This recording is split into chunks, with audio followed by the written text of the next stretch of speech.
Hello, welcome to another Tonalist landscape oil painting demonstration. This is your painter in residence, M. Francis McCarthy, and welcome to the Past Masters series, volume something or the other, and this is number X2.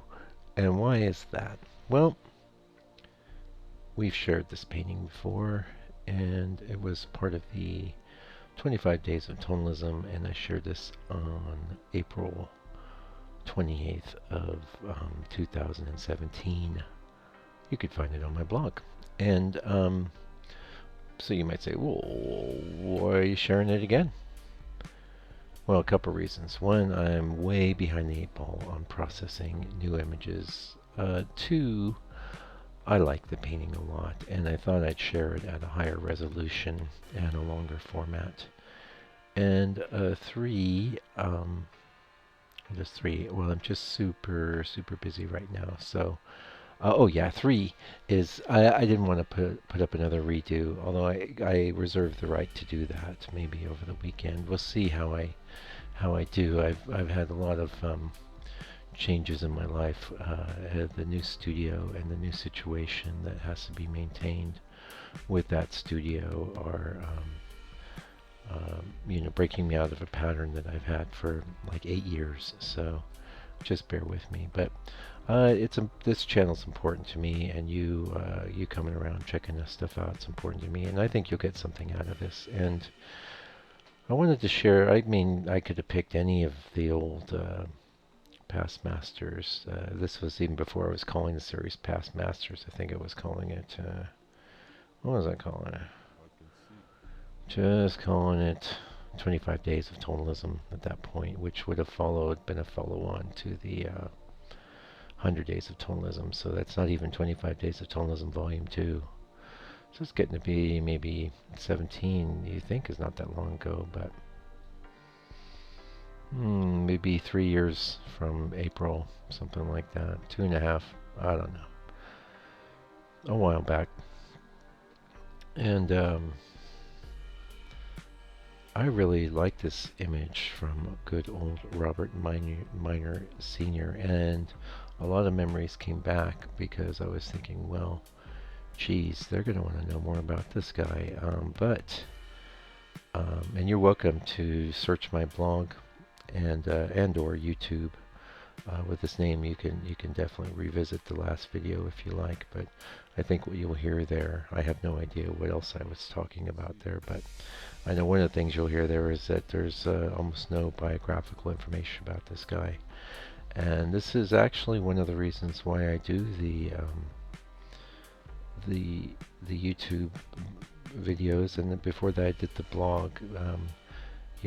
It's probably a little bit of vanity, but I feel like it's good to get some information out there about yourself, and especially to take advantage of all of the myriad ways we have to publish now. I'm sure that there was no shortage of information about Robert Minor Sr.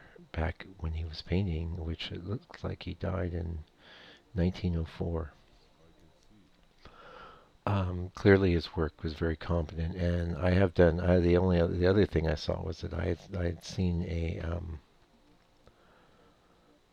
another image of his that I know I made a study of, and I probably came across this image that we're making a study of when I was trying to research that image.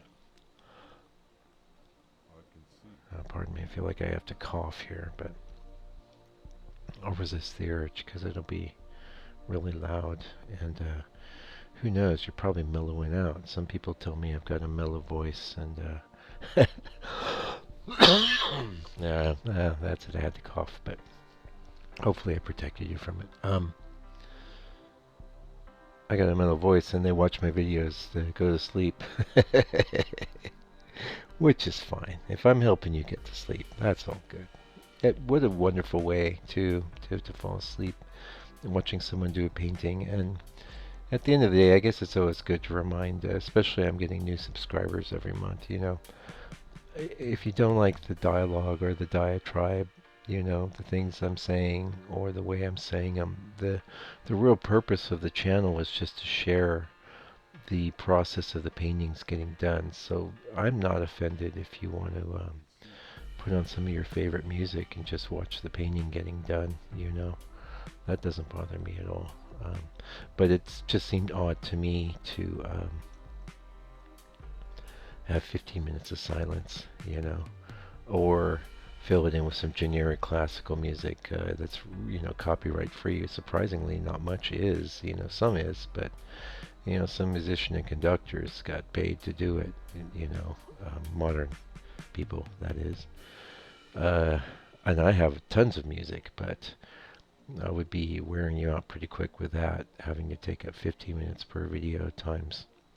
I think we're well over 500 videos. In fact, I'm pretty sure we probably have hit 1,500 subscribers too, which is pretty, respectable. It's taken a while to get there, but it's all good. It could be just, 50 of you, like it was for a long time, or 100 for it was for a long time. I appreciate anybody that comes around, and well, I appreciate you, I guess is all I gotta say. Anyway, getting back to Robert Minor Sr., there's no information about him. I couldn't find out anything. The only thing that survived is his paintings, and what was attracting me to this painting is the very interesting composition of it. And also I'd like to point out that I was doing this on my on a burnt sienna ground that was lightly textured, and the texturing was done with transparent gesso and burnt sienna acrylic paint. And I've never done a video on that process, but it's basically using the side of a brush and just smacking it. I think it could get a similar effect with a rolling pin. Speaking of, I've been doing some board prep in the new studio, and I've I like the texture for the landscape stuff, but I'm working on some other stuff, and actually am thinking of doing some other work that doesn't have the extensive texture like in the videos I've shared, because I've done it for a while. So I've been doing some some more subtle light textures using a rolling pin, and I haven't decided on those what I'm going to do with the brush and the oil paint, because I definitely like to, especially in the case of landscape paintings, like to do the oil painting over an oil prepped board. Yeah. So that wasn't the case in the painting we're seeing today. They're basically seeing the acrylic prep board, and I painted like that for a long, long time.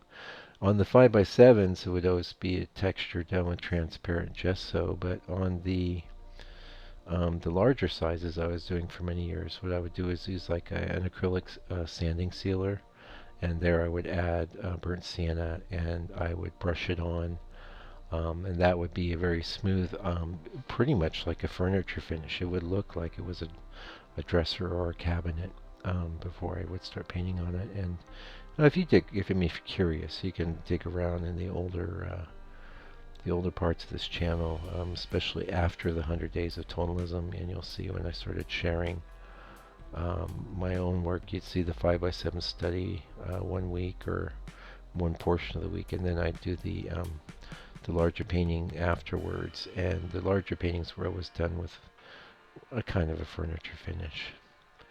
So anyway, getting back into this painting that we're working on now, what I like about it is like the absolutely unique composition. I think it's really cool. I love the way those two trees are kind of leaning away from each other, and then how it works, totally works, and how your eye is led around to the landscape in the distance, a little lake or whatever is going on down there.